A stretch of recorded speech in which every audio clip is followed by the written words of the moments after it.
নিত্য নতুন রোমান্টিক ভালোবাসার গল্প শুনতে চাইলে আব্দুল লাভ স্টোরি ইউটিউব চ্যানেলটি সাবস্ক্রাইব করে নোটিফিকেশন অন করে আমাদের পাশেই থাকুন।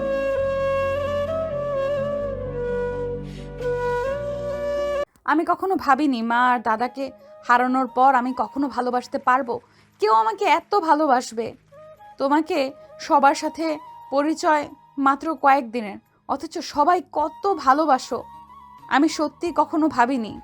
আফরা হেসে জড়িয়ে নেয় সন্ধ্যাকে, বলে, দেখো তো পাগলি মেয়ে, আমরা ভাবলাম কি না কি হয়েছে, আর এ মেয়ে তো অকারণে কাঁদছে। এই মেয়ে শোনো, আমাদের সামনে এমন অকারণে কাঁদলে মেরে পিঠে ছাল উঠিয়ে নিব, মাথায় রেখো। সন্ধ্যা কাঁদতে কাঁদতে হেসে দেয়। আফরার বুকে মুখ গুজে মামা গন্ধটা শুষে নেয়। মায়ের কথা তার খুব বেশি মনে পড়ে, তবে সে মায়ের বিকল্পও পেয়েছে।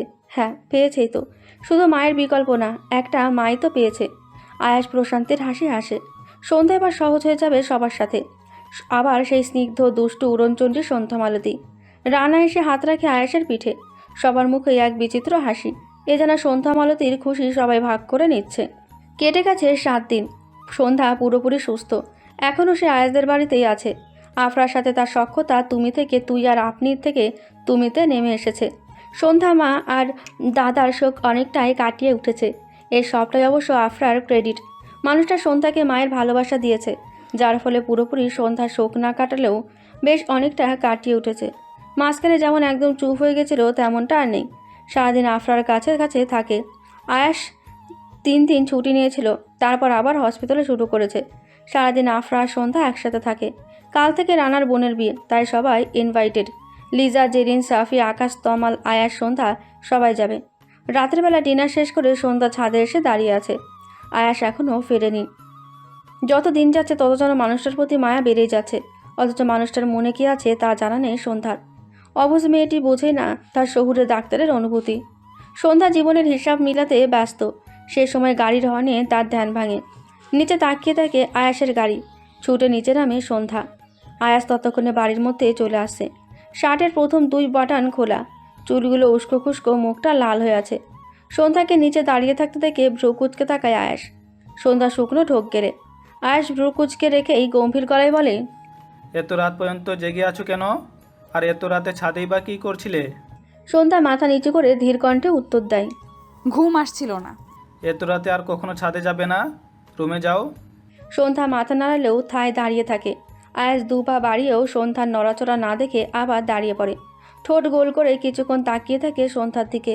সন্ধ্যা টের পেলেও মাথা তুলে তাকায় না। আয়াস কিছুটা এগিয়ে আসে, একদম সন্ধ্যার কাছে। আয়াসের উপস্থিতি এত কাছে দেখে চমকে তাকায় সন্ধ্যা। 2 পা পিছিয়ে যেতে নিলেই ব্যালেন্স হারিয়ে পড়ে যেতে নাই। সাথে সাথে কোমর চেপে ধরে আয়াস। কেঁপে ওঠে সন্ধ্যা। আয়াসের গরম নিঃশ্বাস সরাসরি সন্ধ্যার উপর পড়ছে। সন্ধ্যা ভীতু চোখে তাকিয়ে থাকে আয়াসের দিকে। সন্ধ্যার এমন চাহনিতে নিঃশব্দে হাসে আয়াস। মুখ কানের কাছে নিয়ে ফিসফিস করে বলে, কিছু বলবে? সন্ধ্যা চোখ মুখ খিচে বন্ধ করে রাখে। সব কথা গলায় আটকে যাচ্ছে। কোনো রকম জড়ানো গলায় বলে, ছাড়ুন। আয়াস সন্ধ্যার মুখের দিকে তাকিয়ে ঠোঁট কামড়ে হাসে। সন্ধ্যার অবস্থা দেখে তার হু হাত করে হাসতে ইচ্ছে করছে, কিন্তু নিজেকে সামলে করে বসে এক ভয়ঙ্কর কাণ্ড। মুখ এগিয়ে নিয়ে গিয়ে সোজা সন্ধ্যার কপালে ঠোঁট ছুঁয়ে দিয়ে সাথে সাথে সন্ধ্যাকে সোজা করে ছেড়ে দিয়ে শীষ বাজাতে বাজাতে সিঁড়ি দিয়ে ওপরে উঠে যায়।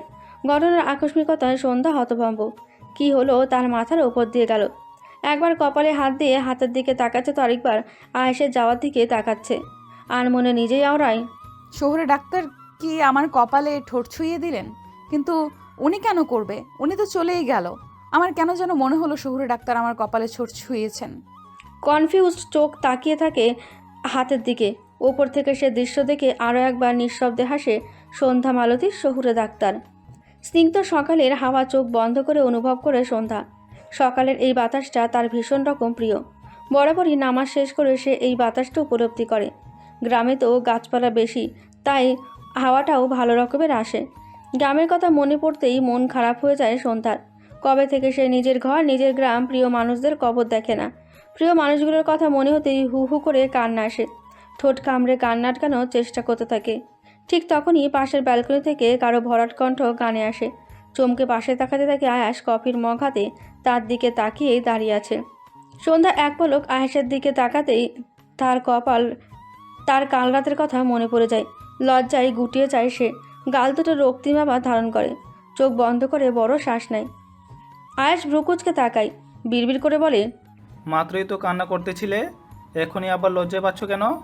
নিজেকে সামলে শান্ত গলায় বলে। মাথা খারাপ হয়ে গেছে নাকি? সন্ধ্যা চোখ বড় বড় করে তাকায়, কপালে সূক্ষ্ম ভাঁজ ফেলে বলে, মাথা কেন খারাপ হবে? তুই একটু আগেই কান্না করলে, এখন আবার লজ্জায় লাল হচ্ছ? সন্ধ্যা দৃষ্টি এদিক ওদিক করে মাথা নত করে নেয়, আস্তে করে বলে, গ্রাম, মা, দাদা, বকুল, বাদল ভাই, সবার কথা খুব মনে পড়ছে। সবার কথা স্বাভাবিকভাবে নিলেও বাদলকে স্বাভাবিকভাবে নিতে পারল না আয়াস। চোখ মুখে গম্ভীরতা ছেয়ে গেল। গম্ভীর ভারী কণ্ঠে গমগম স্বরে বলে, কিছুদিন পর নিয়ে যাব। বলে কফির সবটুকু ঢেলে দেয় ফুলের টবে। তারপর কফির মগ শব্দ করে রেখে গটগট করে বেরিয়ে যায়। সন্ধ্যা আহামকের মতো তাকিয়ে থাকে। হঠাৎ করে শহুরে ডাক্তার রেগে গেল কেন? সে কি এমন বলল, নাকি আগে থেকেই রেগেছিল? একটা প্রশ্নেরও উত্তর পেল না সে। শেষে নিজেই আরও একবার কনফিউজড হয়ে কফির মগের দিকে তাকিয়ে রইল। বেচারি সন্ধ্যা বুঝলই না তার শহুরে ডাক্তার জেলাস। সকাল 10টার দিকে হঠাৎ করেই আয়াস সন্ধ্যাকে ডাকে, তাও গম্ভীর গলায়। সন্ধ্যা খানিকটা ভয় পায়। সকালে সেই ঘটনার পর আয়াস আর তার সাথে কথাই বলেনি, উল্টো মুখ ভার করে রেখেছে। আফরা কয়েকবার জিজ্ঞেস করলে উত্তর দেয়নি আয়াস। সন্ধ্যা দ্রুত পায়ে এগিয়ে যায় আয়াসের কাছে, ধীর কণ্ঠে বলে, জি বলুন। আয়াস মুখে কিছু না বলে নিজের হাতে থাকা ফোনটা এগিয়ে দেয়। সন্ধ্যা ফোনের দিকে তাকিয়ে দেখে গোটা গোটা অক্ষরে রানা নামটা ভাসছে। সন্ধ্যা ফোন নিয়ে সালাম দেয়। ওপাশ থেকে ব্যস্ত স্বরে সালামের উত্তর দিয়ে রানা বলে, সন্ধ্যা শোনো, আজ সবাই আমার বোনের বিয়েতে আসবে, তুমি কিন্তু আয়েশের সাথে চলে আসবে। কিন্তু আমি কেন? আমি তো... কোনো রকম অজুহাত চাই না, তুমি আমার আরেক বোন। তাছাড়া আমার বোন তোমাকে দেখার জন্য পাগল হয়ে গেছে। আমি কিন্তু তোমাকে উপস্থিতি চাই, মানে চাই। সন্ধ্যার উত্তরের অপেক্ষা না করেই ফোন কেটে দেয় রানা।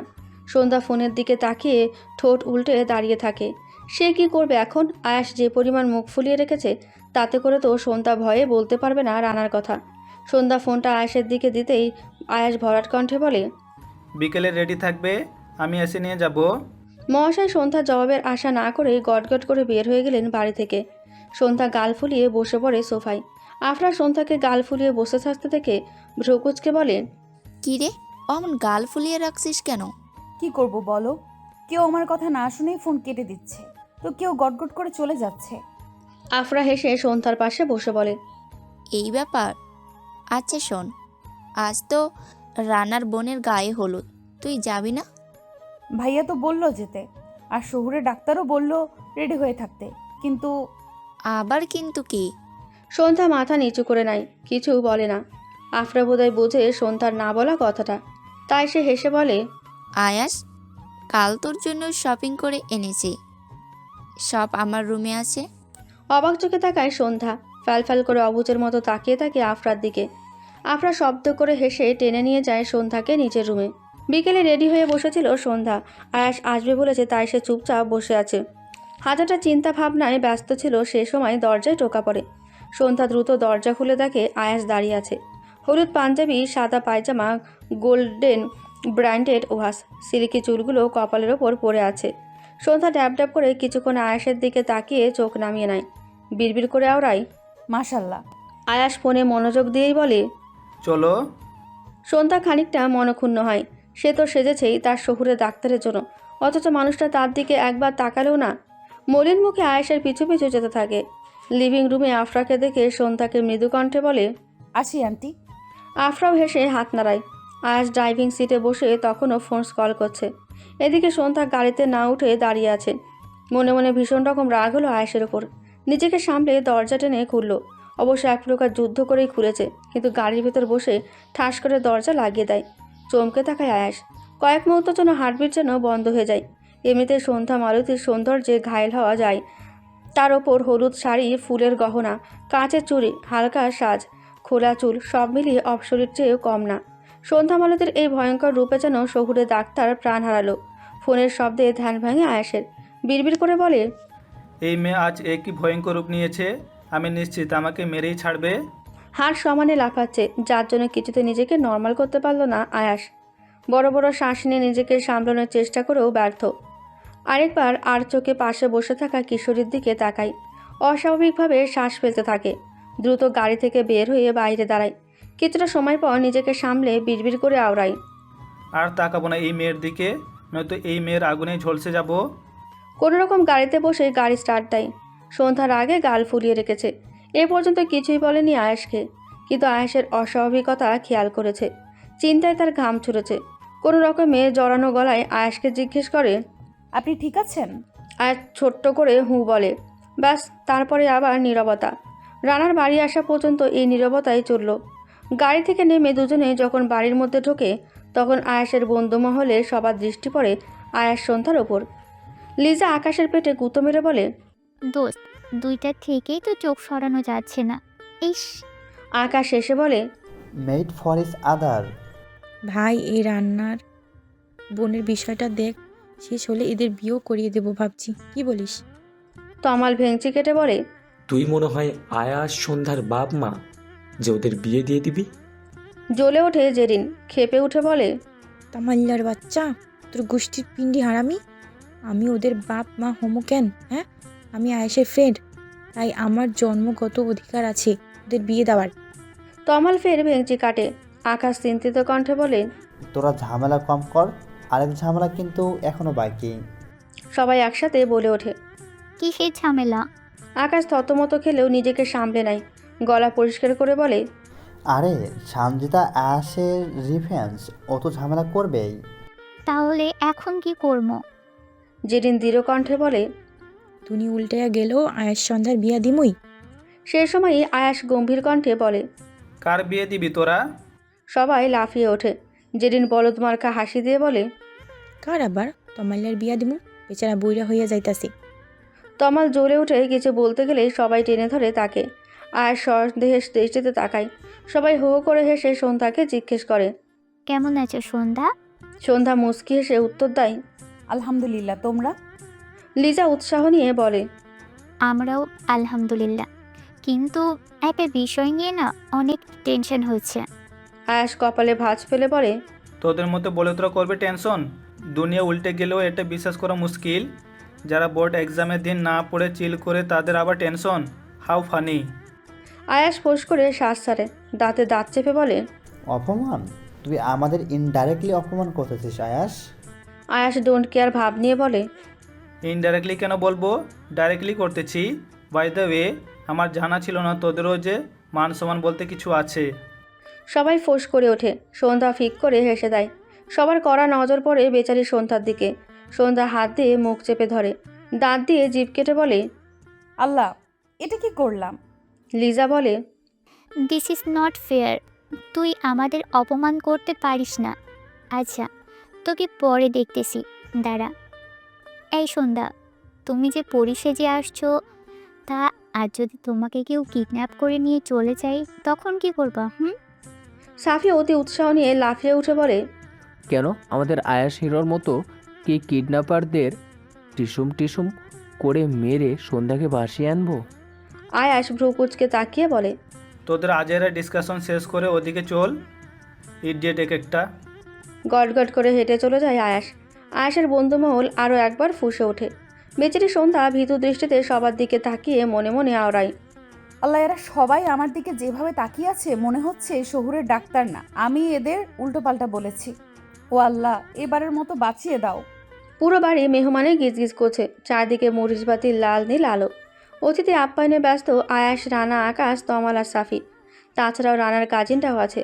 আয়াস সন্ধ্যাকে রানার বোন রুনার কাছে বসিয়ে নিজে কাজ করছে। সে ইচ্ছে করে রুনার কাছে সন্ধ্যাকে রেখে গেছে। লিজা জেরিনকে দিয়ে তার বিশ্বাস নেই। মেয়ে দুটো মারাত্মক রকমের বুদ্ধি নিয়ে ঘোরাফেরা করে। এসব বুদ্ধিতে মানুষ খুশি কম, টাস্কি খায় বেশি। তাই রিস্ক না নিয়ে সন্ধ্যাকে রুনার কাছে রেখে গেছে। রুনা মেয়েটাও বেশ ভালো। এত ধকলের মধ্যেও সে সন্ধ্যার দিকে পুরো নজর রেখেছে। রানার মুখে যখন সন্ধ্যার কথা শুনেছিল, তখন থেকে তার ভীষণ ইচ্ছে ছিল সন্ধ্যাকে দেখার। সন্ধ্যা সুন্দরী বুঝেছিল, কিন্তু এত ভয়ঙ্কর রকম সুন্দরী তা সে ভাবেনি। সন্ধ্যা এত লোকজনের মধ্যে হাঁসফাঁস করছিল বসে বসে।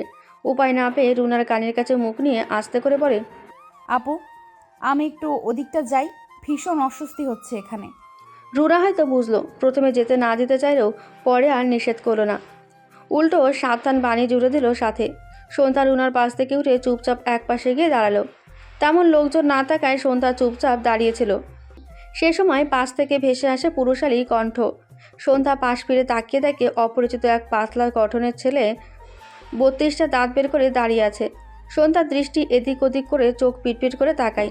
অপরিচিত ছেলেটি বলে, হেই সুন্দরী, আমি তুহিন, তুমি? সন্ধ্যা জবাব দেয় না। আশেপাশে নজর বুলিয়ে তুহিনের সামনে দিয়ে চলে যেতে নাই। ঠিক তখনই হাত টেনে ধরে তুহিন। ভয়ে গলা শুকিয়ে আসে সন্ধ্যার। গ্রামের সেই ঘটনাগুলো মনে পড়ে যায়। কোন রকম হাত ছাড়ানোর জন্য জোরাজুরি করে। তারপর শক্ত গলায় বলে, হাত ছাড়ুন, এগুলো কি ধরনের বেয়াদবি? তুহিন দাঁত বের করে বলে, ও মা, বেয়াদবি কেন করব? আমি তো তোমার সাথে গল্প করতে আসলাম। সন্ধ্যা কিছু বলতে যাবে তার আগে শান্ত গম্ভীর কণ্ঠ কানে আসে। শুধু ওর সাথে গল্প করলে চলবে? আমাদের সাথেও গল্প করো। তুহিন কণ্ঠ শুনে ঝট করে হাত ছেড়ে দেয়। সন্ধ্যা পেছনে ঘুরে আয়াসকে দেখে দ্রুত পায়ে তার কাছে যায়। তুহিন ফাঁকা ঢোক গিলে হাসার চেষ্টা করে, বলে, আহারে আয়াস ভাই, তো তুমি? আয়াস বাঁকা হাসে। সন্ধ্যার দিকে তাকিয়ে বলে, ওদিকে দেখো, লিজা আর জেরিন আছে, ওদের কাছে যাও। সন্ধ্যা কথাটা শোনা মাত্রই হাঁটা লাগায়। আয়াস তুহিনের কাছে এসে কাঁধে হাত রেখে বলে, তোতলাচ্ছ কেন ভাই? তুমি তো সামান্য গল্পই করবে বলেছ, এতে তোতলানোর কি আছে বলো? আমিও তো গল্প করতেই আসলাম। তা কোন হাত দিয়ে যেন সন্ধ্যার হাত ধরেছ? তুহিন ভয়ে কাঁপতে থাকে। তার অজানা নয় আয়াস কী ধরনের মানুষ। আয়াসের রাগ সম্পর্কে তার যথেষ্ট ধারণা আছে। তুহিন বারবার ঢোক গিলতে থাকে। আয়াস হুট করে তুহিনের ডান হাত মুচড়ে ধরে। ব্যথায় আর্তনাদ করে ওঠে তুহিন। আয়াস ঠান্ডা গলায় বলে, আমার জিনিসের দিকে কেউ তাকালে তার চোখও সহ্য হয় না আমার। আর তুই তো সরাসরি আমার সম্পত্তিতে হাত দিয়েছিস। কত বড় কলিজা রে তোর! সে সময় দৌড়ে আসে রানা। ব্যস্ত গলায় বলে, কি করছিস আয়াস? কি হয়েছে? আয়াস তুহিনের হাত ছেড়ে দেয়। রানার প্রশ্নের উত্তর না দিয়ে তুহিনের শার্টের ময়লা ঝাড়ার মতো করে বলে, সন্ধ্যার দিকে তাকালেও তোর চোখ তুলে নিত আমি দুইবার ভাববো না। আর যদি হাত বাড়াস তোকে মাঝখান দিয়ে কেটে দিব, মাইন্ডেড। আয়াসের ঠান্ডা গলার হুমকিতে কেঁপে ওঠে তুহিন। রানাও বেশ ভয় পায়। ভয় কিছু বলতে গিয়েও বলে না। তুহিন ততক্ষণে পালিয়েছে। আয়াস বড় করে শ্বাস নিয়ে গম্ভীর গলায় রানার উদ্দেশ্যে বলে, এসব জানোয়ার আসবে আগে বলতি, অন্তত সন্ধ্যাকে আনতাম না। রানা কিছু বলতে গেলে আয়াস ফের বলে, সন্ধ্যাকে আনতে বলেছিস, আনছি। ওর দিকে কেউ চোখ তুলে তাকালেও তার যা হাল হবে সেই একই হাল তোর হবে। সন্ধ্যাকে সেভ করার দায়িত্ব তোর। কি করবি না করবি তোর ব্যাপার। শীষ বাজাতে বাজাতে হাঁটা লাগায় আয়াস। রানা শুকনো ঢোক গিলে বিড়বিড় করে বলে, এই ছেলে আমাকেও থ্রেট দিয়ে গেল। হাই আল্লাহ, আজ মনে হয় আমার চোখ দুটারও ইন্না লিল্লা হবে। রানা দ্রুত লিজা আর জেরিনের কাছে আসে। সেখানে সন্ধ্যাও আছে দেখে স্বস্তির শ্বাস ফেলে। তারপর লিজা আর জেরিনকে চাপা স্বরে বলে, বইন, জীবনে প্রথমবারের মতো একটা হেল্প কর, সারা জীবন কৃতজ্ঞ থাকমু। লিজা ভ্রু কুঁচকে তাকিয়ে বলে, কি হেল্প লাগবে তোর? রানা খানিকটা অবাকই হয়। এত সহজে তো মানার মেয়ে এরা না। বিষয়টা হজম করতে কষ্ট হলেও হজম করে নেয়। তারপর বলে, একটু সন্ধ্যাকে এই অনুষ্ঠান বাড়ি থেকে সাবধানে রাখ। সন্ধ্যার দিকে কেউ তাকালে আয়াস বলেছে ওদের সাথে সাথে আমারও অবস্থা খারাপ করবে। লিজা আর জেরিন আগ্রহী দৃষ্টিতে তাকিয়ে তারপর আবার নিজেদের মতো দাঁড়ায়। হাই তুলতে তুলতে বলে, আমরা কাউকে ফ্রিতে হেল্প করি না। রানা দাঁতে দাঁত চেপে বলে, কি লাগাবো তোদের? জেরিন 32টা দাঁত বের করে বলে, বেশি কিছু না, দুজনের 2টা আইফোন। রানা কটমট দৃষ্টিতে তাকায়। তারপর বলে, একটু সাহায্যের জন্য ঘুষ নিবি তোরা? ছি, তোরা বান্ধবী নাকি শত্রু? লিজা আর জেরিন একসাথে বলে ওঠে, শত্রু? রানা দাঁতে দাঁত চেপে আচ্ছা বলে চলে যায়। লিজা আর জেরিন হাইফাই করে হাসতে থাকে। তারপর সন্ধ্যার দিকে তাকিয়ে দেখে বেচারি সন্ধ্যা হাঁ করে তাকিয়ে আছে। লিজা আর জেরিন আরও এক দফা হেসে নেয়। তারপর সন্ধ্যাকে উদ্দেশ্য করে বলে, চলো ছাদে যাই। সন্ধ্যা প্রথমে মানা করলেও পরে রাজি হয়ে যায়। লিজা জেরিনকে চোখ দিয়ে কিছু ইশারা করলে জেরিনও আঙুল দিয়ে ওকে বোঝায়। তারপর লিজা আর সন্ধ্যা ছাদের দিকে পা বাড়ায়। জেরিনকে না আসতে দেখে সন্ধ্যা বলে, জেরিন আপু কোথায় গেল? লিজা দাঁত বের করে বলে, ও একটু জুস আনতে গেছে। ও, বলে দুজনে হাঁটতে শুরু করে। ছাদে দাঁড়ানোর কিছুক্ষণ পরই হাতে গ্লাস বোতল নিয়ে হাজির হয় জেরিন। লিজা ছাদে বসে সেসব নিয়ে। সন্ধ্যা আর জেরিনও বসে। সন্ধ্যা ভ্রু কুঁচকে তাকিয়ে বলে, এগুলো কি ধরনের জুস আপু? এগুলো একটু স্পেশাল, বুঝলে? সন্ধ্যা শুধু ফ্যালফ্যাল করে দেখে গেল লিজা আর জেরিনের কাজ। গ্রামের মেয়ে হয়, সে কখনোই দেখেনি এসব। লিজা একটা গ্লাস সন্ধ্যার দিকে এগিয়ে দিয়ে বলে, টেস্ট করো সন্ধ্যা, দারুণ মজা এগুলো। সন্ধ্যা একবার গ্লাসের দিকে তো একবার লিজার দিকে তাকায়। তারপর হেসে বলে, না আপু, তোমরাই খাও, আমি খাবো না। এ কথা বললে তো শুনবো না। রানা যদি শোনে তোমার যত্ন করিনি আমাদের, তাহলে ছাদ থেকে ফেলে দিবে। তুমি কি চাও, অকালে আমাদের প্রাণ যাক? সন্ধ্যা মাথা দুদিকে নাড়ায়। জেরিন হেসে বলে, তাহলে তাহলে এটা খাও। প্রথমে একটু খারাপ লাগবে, তারপর দেখবে দারুণ টেস্ট। তোমরা কখনো খেয়েছো? লিজা আর জেরিন 32টা দাঁত বের করে একসাথে বলে। না গো, আজই প্রথম। সন্ধ্যা আর কিছু বলে না। গ্লাস মুখের কাছে আনতেই গন্ধে গা গুলিয়ে ওঠে। দ্রুত গ্লাস সরিয়ে বলে, ছি, এটার কি বাজে গন্ধ। আরে এক চুমুক খাও তো আগে, দেখবে সব ঠিক হয়ে গেছে। জোর করে লিজা আর জেরিন সন্ধ্যাকে খাইয়ে দেয়। প্রথম দিকে গন্ধ আর গলা জ্বালা করলেও পরে ভালো লাগতে শুরু করে। একের পর এক গ্লাস শেষ করে ফেলে। বেচারি সন্ধ্যা বুঝতেই পারে না সে জুস নয় ওয়াইন খাচ্ছে। প্রথমবার খাওয়ার জন্য বেশ অল্পতেই নেশা হয়ে যায়। সন্ধ্যা নেশার ঘরে লিজা আর জেরিনের থেকে বোতল কেড়ে নেয়। ভাঙা ভাঙাভাবে বলে, আমি পুরোটাই খাবো, তোমাদের একটুও দেবো না। না না, আর খেও না। লিজা আর জেরিনের কথা পাত্তা না দিয়ে বোতল মুখে লাগায় সন্ধ্যা। লিজা আর জেরিন কোনো রকমে বোতল টেনে অন্য জায়গায় সরিয়ে দেয়। সন্ধ্যা ঠোঁট উল্টে ফ্লোরে পা মেলে বসে বাচ্চাদের মতো করে বলে, আমি তোমাদের সাথে কথা বলবো না, তোমরা পচা। লিজা মুখ চুলকে বলে, বান্ধবী রে, এইটা কি আকাম করে ফেললাম রে। আয়াস আর রানা আজ আমাদের কল্লাকাইটা হাতে নিয়ে ঘুরবে। জেরিন কাঁদো কাঁদো স্বরে বলে, সব তোর দোষ। তোকে কতবার বলেছি মেয়েটা কখনো এসব খায়নি, ওর বেশি নেশা হয়ে যাবে। তুই তো কানেই তুললি না। ওদের কথার মধ্যে সন্ধ্যা বলে ওঠে, এই তোমরা কি ফিসফিস করতেছো? আচ্ছা, তোমরা চারজন কে? এই তো, এটা লিজা আপু, এটা জেরিন আপু, আর এই দুটো কে? ও মা, এখন তো 6টা মেয়ে। লিজা আর জেরিন কপালে হাত দেয়। সন্ধ্যা 1 2 করে গুনছে। সন্ধ্যা হুট করে আকাশের দিকে তাকিয়ে কান্না করে ওঠে। ভয় পেয়ে যায় লিজা আর জেরিন। ব্যস্ত গলায় সন্ধ্যাকে বলে, কাজ তো কেন, কি হয়েছে? সন্ধ্যা ফুপিয়ে ফুপিয়ে বলে, আমি আম্মার কাছে যাব। আম্মা আমাকে একা পেলে ওই আকাশের তারা হয়ে গেছে। আমি আম্মার কাছে যাব। লিজা আর জেরিনের কোনো কথাই শুনছে না সন্ধ্যা। বারবার বলছে, আম্মার কাছে যাব। কোনো উপায় না পেয়ে জেরিন শুকনো ঢোক গিলে বলে, দেখ মাইরে, এমনও খাওয়ার লাগবে, তার থেকে ভালো হবে আমরা আগেই আয়েশকে ডাকি, সন্ধ্যাই সামলাতে পারবে। লিজা উপায় না দেখে সায় দেয়। জেরিন উঠে দ্রুত আয়েশকে খোঁজে। আয়েশ তখন রানার সাথে কথা বলতেছিল। জেরিন ভয়ে ভয়ে আয়েশের কাছে এসে বলে, আর সেটা সাদে চল না। আয়েশ ভ্রুকুচকে তাকায়, গম্ভীর কণ্ঠে বলে, ছাদে কেন যাব? কি হয়েছে? জেরিন আমতা আমতা করে বলে, আসলে সন্ধ্যা। আয়েশ ব্যস্ত গলায় বলে, কি হয়েছে সন্ধ্যার? তুই একে ছাদে চল। আয়েশ আর দেরি করে না, ব্যস্ত পায়ে ছুটে যায় ছাদে। রানা আসতে চেয়েছিল, জেরিন আটকে দিয়েছে। আয়েশ ছাদে এসে দেখে সন্ধ্যা বাচ্চাদের মতো কাঁদছে আর বলছে, আমি আম্মার কাছে যাব। আয়েশ ভয় পেয়ে যায়। হঠাৎ সন্ধ্যার কি হলো? দ্রুত পায়ে সন্ধ্যার কাছে এসে হাঁটু মুড়িয়ে বসে সন্ধ্যাকে নিজের দিকে ফিরায়। লিজা আর জেরিন ভয়ে আয়েশের পেছনে দাঁড়িয়ে আছে। সন্ধ্যা আয়েশকে দেখেই ড্যাব ড্যাব করে তাকিয়ে বলে, আপনি খুব পচা শহুরে ডাক্তার, আমি আপনার কাছে থাকবো না, আমি আম্মার কাছে যাব। সন্ধ্যার মুখের গন্ধ আর কথার ধরনে ভ্রু কুচকে যায় আয়েশের। পেছনে তাকিয়ে দেখে লিজা আর জেরিন আহমকের মতো মুখ করে দাঁড়িয়ে আছে। আয়েশ গম্ভীর গলায় বলে, কি খাইয়েছিস ওকে? লিজা শুকনো ঢোক গিলে বলে, আসলে আমরা। আসলে নকলে বাদ দিয়ে যা জিজ্ঞেস করছি তার আনসার দে। জেরিন কোনো রকমে বলে, আমাদের পরে বকিস, এখন ওকে সামলা প্লিজ। আয়েশ ফোঁস করে শ্বাস ছাড়ে। আসলে এদের মাথায় বুদ্ধিশুদ্ধি নেই। আয়েশ সন্ধ্যার দিকে তাকিয়ে বলে, তোরা যা, আমি ওকে নিয়ে আসছি। তুই পারবি। আয়েশ তীক্ষ্ণ দৃষ্টিতে তাকায় দুজনের দিকে। দুজনে ভয়ে 2 মিনিটেই হাওয়া হয়ে যায়।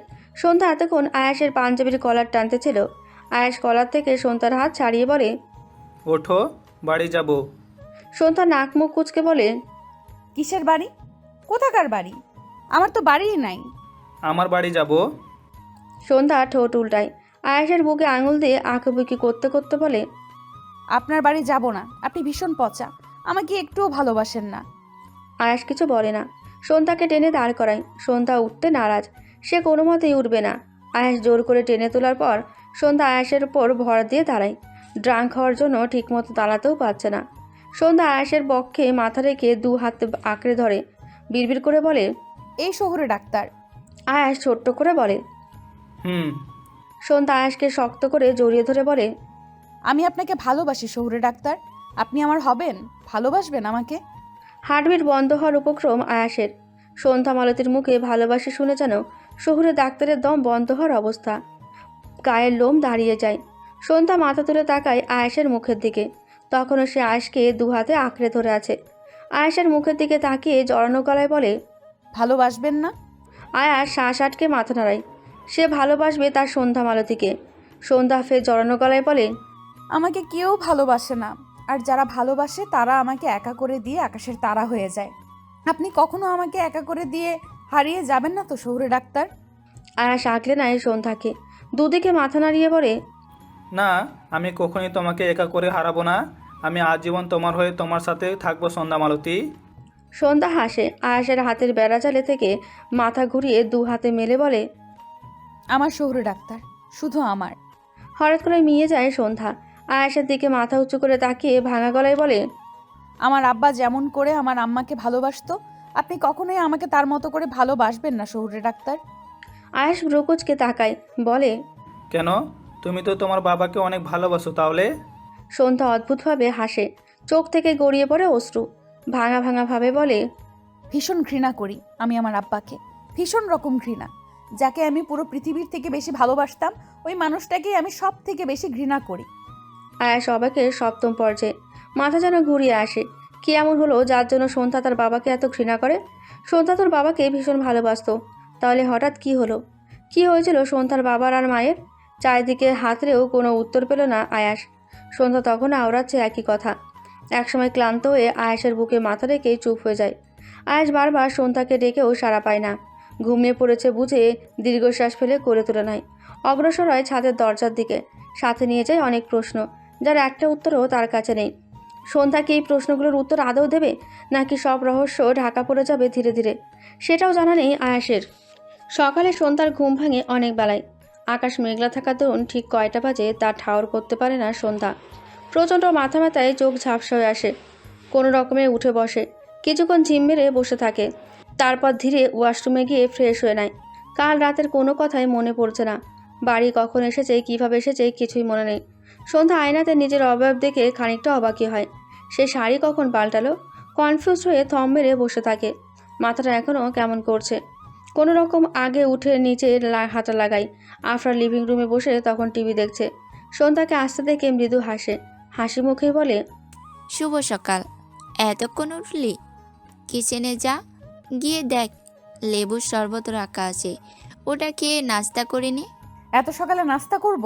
তোমরা এত সকালে সব নাস্তা রেডি করা শেষ? আফরা অবাক চোখে তাকিয়ে বলে, এত সকাল কোথায় রে? 11টা বাজে। আকাশের অবস্থা আজ খুব একটা ভালো না, তাই বলে তুই একদম সকালে ভাবলি? সন্ধ্যা আর কিছু বলে না। কিচেনে গিয়ে লেবুর শরবত খেয়ে নাস্তা প্লেটে নিয়ে আফরার কাছে আসে। আফরা হেসে দেয়। সন্ধ্যা মুখে কিছু না বলে প্লেট হাতে মাথা নিচু করে বসে। আফরা হাতটা ধুয়ে সন্ধ্যার থেকে প্লেট নিয়ে সন্ধ্যাকে খাইয়ে দিতে শুরু করে। সন্ধ্যা খানিকটা অবাকই হয়। সে মুখে বলেনি খাইয়ে দিতে, তা মানুষটা বুঝলো কিভাবে? আবার বিরক্ত না হয়ে হাসি মুখে খাইয়ে দিচ্ছে। আচ্ছা, মানুষ এত ভালোও হয়? আবেগে চোখ চলচল করে ওঠে। নিজেকে সামলে চুপচাপ খেতে থাকে। একবার আশেপাশে তাকায়। আফরা খাইয়ে দিতে দিতে বলে, আয়াস নেই, রানাদের বাড়িতে গেছে। বিয়ের কত কাজ ওখানে, জানিসই তো। সন্ধ্যা মিয়ে যায়। খেতে খেতে আমতা আমতা করে বলে, একটা কথা জিজ্ঞেস করবো আন্টি? হ্যাঁ বল। আসলে আমার না কাল রাতে কিছু কথা মনে নেই। কিভাবে বাড়ি এসেছি, আমার শাড়ি। আফরা মুচকি হাসে, বলে, কাল অনেক রাতে বাড়ি ফিরেছিস দুজন, তুই তো ঘুমে বিভোর ছিলি, তাই আয়াস তোকে কোলে করে রুমে দিয়ে আসছে।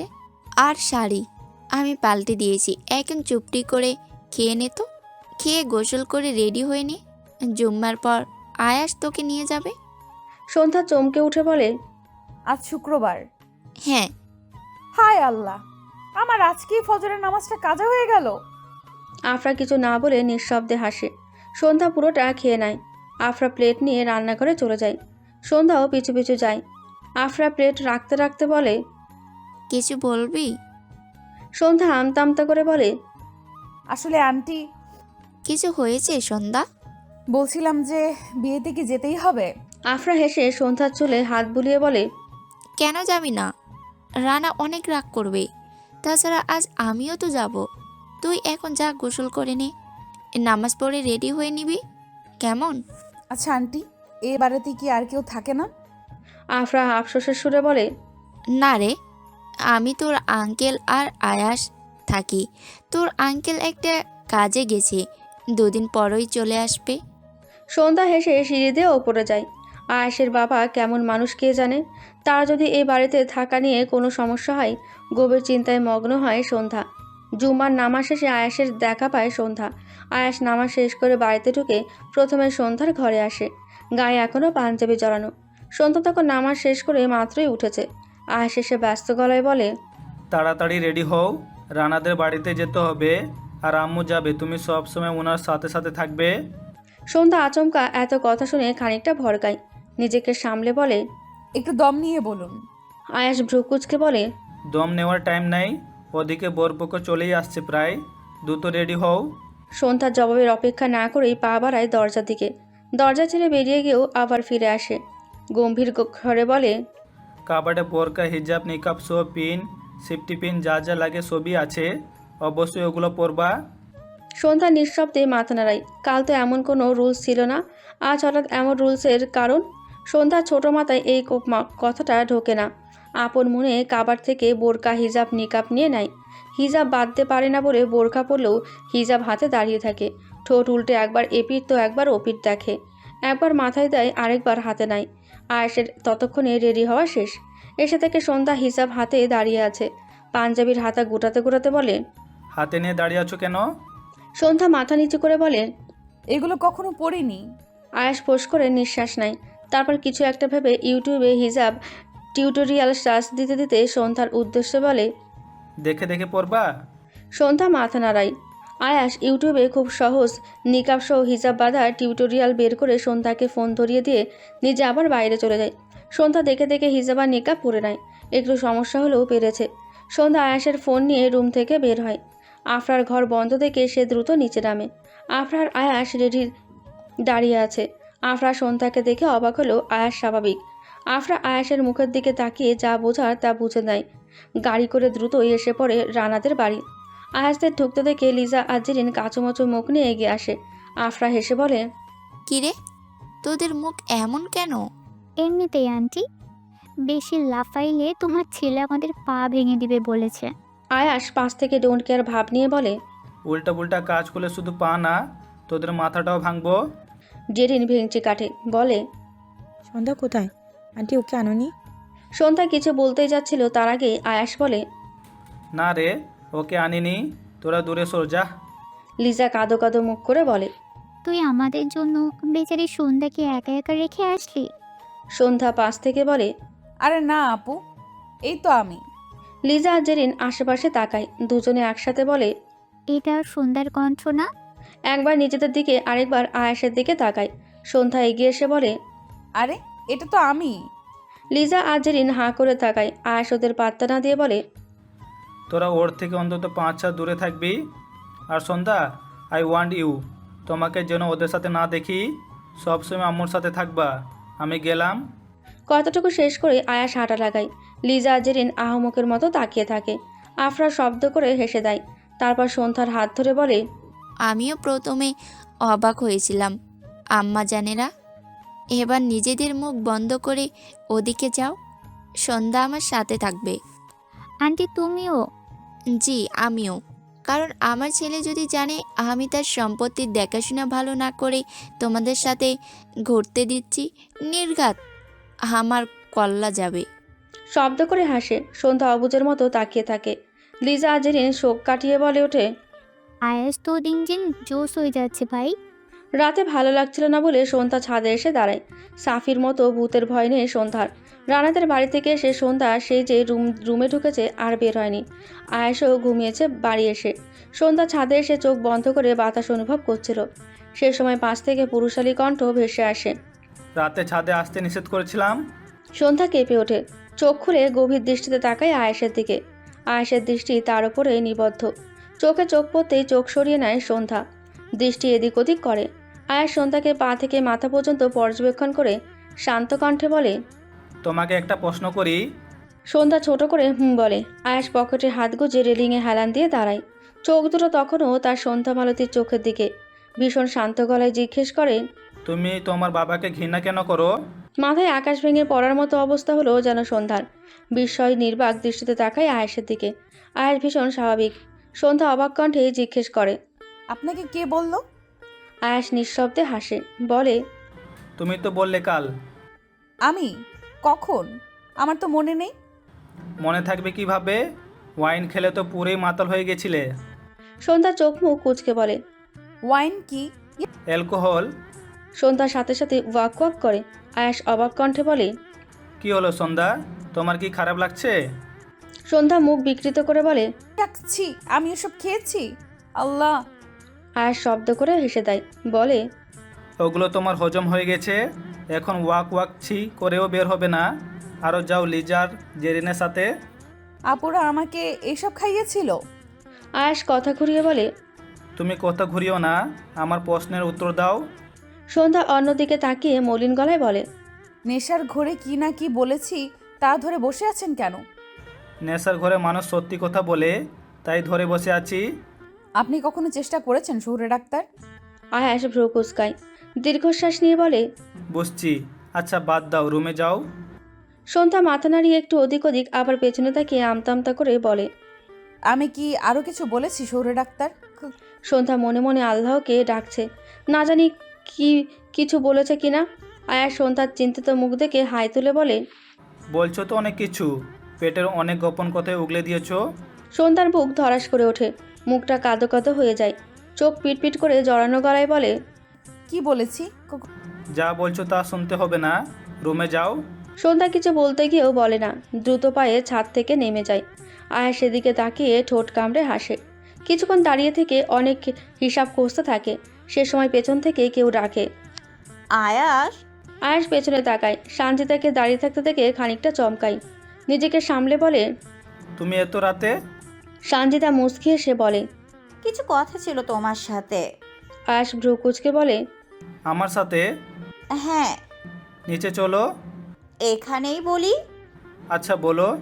সানজিদা কিছুক্ষণ চুপ থাকে, তারপর দীর্ঘশ্বাস নিয়ে বলে, আমি তোমাকে বিয়ে করতে পারবো না, আমি অন্য কাউকে ভালোবাসি। সানজিদার কথায় চরম রকমের শক আয়াস, অবাকে চরম পর্যায়ে। সে নিজেই চেয়েছিল সানজিদার সাথে বিয়ের বিষয়টা নিয়ে কথা বলতে। একজনকে মনে রেখে তো অন্যজনের সাথে সংসার প্রণয় কিছুই হয় না। কিন্তু সানজিদা নিজেই যে তাকে বিয়ে করতে চাইবে না সে ভাবতেও পারেনি। খুশিতে উত্তেজনায় সে বলে, কি বললে? সানজিদা খানিকটা অবাক চোখে তাকায়। আয়াসের পুরো মুখে খুশির ফোয়ারা বইছে। সানজিদা ফের বলে, আমি তোমাকে বিয়ে করতে পারবো না, আমি অন্য একজনকে ভালোবাসি। আয়াস খুঁজে পায় না কি বলবে। এত সহজে সে সন্ধ্যাকে পেয়ে যাবে? সত্যি নাকি স্বপ্ন? উত্তেজনায় আয়াস গড়গড় করে বলে, এটা আগে বলো নাই কেন? আগে বললে তো আরও আগেই সব ঠিক হয়ে যেত। সানজিদা মাথা নিচু করে বলে, দেখো, আমি জানি তোমার বিয়ে, ভালোবাসা এগুলোতে ইন্টারেস্ট নাই, তবুও আম্মুর জন্য আমাকে বিয়ে করতে রাজি হয়েছিলে। আমি ভয়ে তোমাকে কিছু বলতে পারিনি, অনেক ন্যাকামো করতাম, গায়ের সাথে ঘেঁষে থাকতাম, যাতে তুমি আমাকে খারাপ ভেবে বিয়েটা ভেঙে দাও। কিন্তু ওগুলো তোমার উপর কোনো ইফেক্ট করতো না, হতাশ হতাম। কিন্তু সন্ধ্যা মেয়েটা আসার পর থেকে তোমার মধ্যে পরিবর্তন পেয়েছি। মামির সাথে কথা বলে শিওর হলাম তুমি আসলেই সন্ধ্যাকে ভালোবাসো, তাই আজ সাহস করে বলতে এসেছি। আর সানজিদার কথায় চোখ বন্ধ করে শ্বাস নেয়। খুশিতে তার হাত পা রীতিমতো কাঁপছে। আর কোনো বাধা নেই তার আর সন্ধ্যার এক হওয়ার। সন্ধ্যা আফরার রুমে এসে চুপ করে বসে আছে। আফরা এটা ওটা বললেও তার উত্তর খুব কম দিচ্ছে। আফরা সন্ধ্যার চুপ থাকাটা পর্যবেক্ষণ করে বলে, তুই এত চুপ কেন সন্ধ্যা? কিছু হয়েছে? কই না তো, কিছুই হয়নি। একটা কথা জিজ্ঞেস করবো আন্টি? হ্যাঁ কর। সন্ধ্যার দৃষ্টি এদিক ওদিক করে আমতা আমতা করে বলে, ছাদে যেতে দেখলাম একটা মেয়েকে, কে উনি? আফরা হেসে বলে, ওটা আমার ননদের মেয়ে সানজিদা। সানজিদার নামটা শুনতে সামান্য কেঁপে ওঠে সন্ধ্যা। লিজা আর জেরিনের কাছে সে শুনেছিল আয়েশের ফিয়ন্সের নাম সানজিদা। আফরা হয়তো খেয়াল করলো সন্ধ্যার অস্থিরতা। সে মৃদু হেসে সন্ধ্যার গালে হাত রেখে বলে, জানিস সন্ধ্যা, আমার ননদ সাথী ছিল একটা চরম রকমের ভালো মেয়ে। এত মায়া ছিল মুখটায় যে ওর মুখের দিকে তাকালেই চোখ জড়িয়ে যেত। আয়াসের প্রিয় ছিল সাথী। আমার ছেলেটা ছোটবেলা থেকেই ভীষণ চাপা স্বভাবের, তবে সে সাথীর সাথে ছিল খোলা বইয়ের মতো। সাথী অন্তঃপ্রাণ আয়াস। সাথীর তখন বয়স কত হবে, এই ধর 23 কিংবা 24। সানজিদার বাবার সাথে তখন তার প্রণয় হয়। দু পরিবার থেকেই বিয়ের আয়োজন করা হয়। বিয়ে হয়, সানজিদা হয়, কিন্তু পাল্টে যায় সানজিদার বাবা। পরনারীতে আসক্ত হয়ে সাথীকে মেরে ফ্যানের সাথে ঝুলিয়ে দেয়। শেষের লাইন বলতে গিয়ে কথা আটকে যায় আফরার গলায়। চোখ বেয়ে ঝরে অজস্র অশ্রু।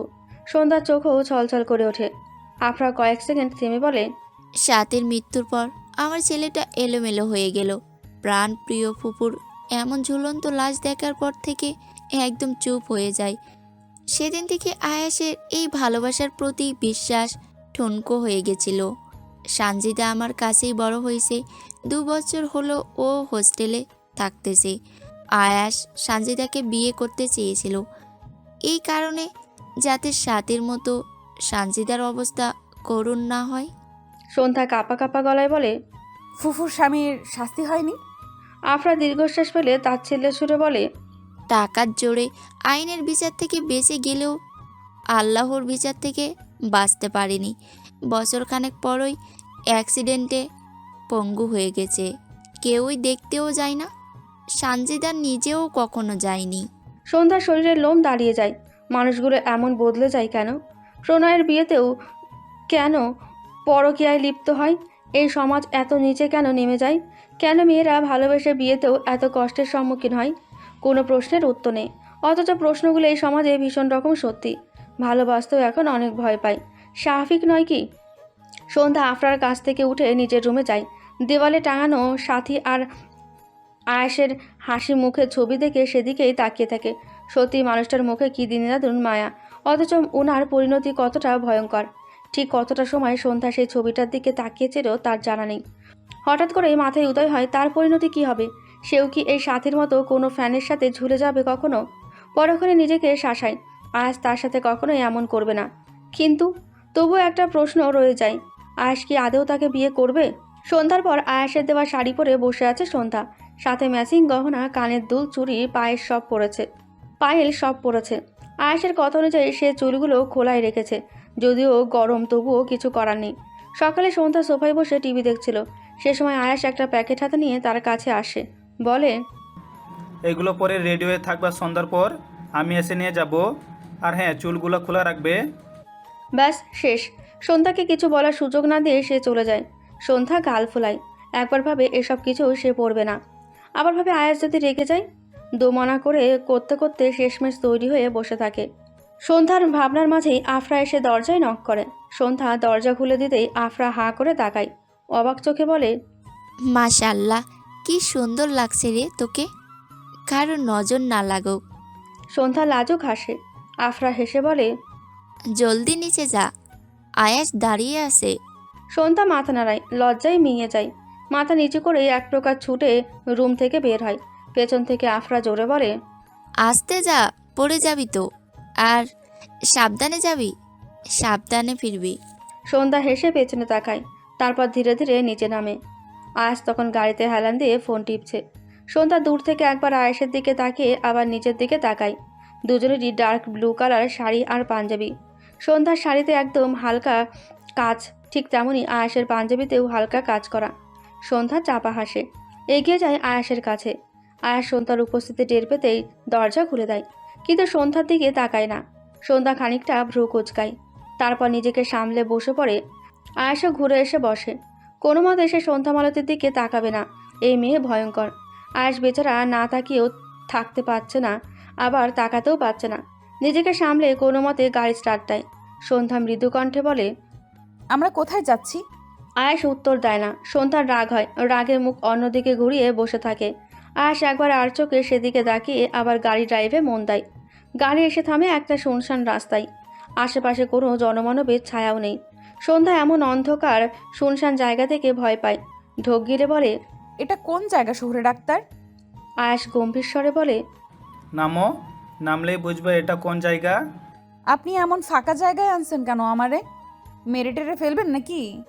আয়াস তীক্ষ্ণ দৃষ্টিতে তাকায় সন্ধ্যার দিকে। সাথে সাথেই তার হার্টবিট বেড়ে যায়। কপালের ভাঁজের জায়গায় পুরো মুখে ফুটে ওঠে মুগ্ধতা। সন্ধ্যার ভীতু চাহনিতে আরও বেশি হৃদয় কাঁপানো সৌন্দর্য ফুটে উঠেছে। চোখে মুখে এক অন্যরকম স্নিগ্ধতা। আয়াস বিড়বিড় করে বলে, আসলে তুমি এক স্নিগ্ধ সন্ধ্যাবেলা সন্ধ্যা মালতী। তাকে যেই রূপেই দেখি সেই রূপেই স্নিগ্ধতার ঘেরাই থাকে। সন্ধ্যার ডাকে হুঁশ ফেরে আয়াসের। নিজেকে স্বাভাবিক করে দ্রুত গাড়ি থেকে নেমে যায়। সন্ধ্যাও সাহস করে নেমে যায়। আয়াস সন্ধ্যার কাছে এসে বলে, চলো। সন্ধ্যা কিছু জিজ্ঞেস করতে গিয়েও করে না। জায়গাটা তার ভীষণ ভালো লাগে। চারদিকে নীরবতায় কেমন গায়ে কাটা দেওয়ার মতো অনুভূতি।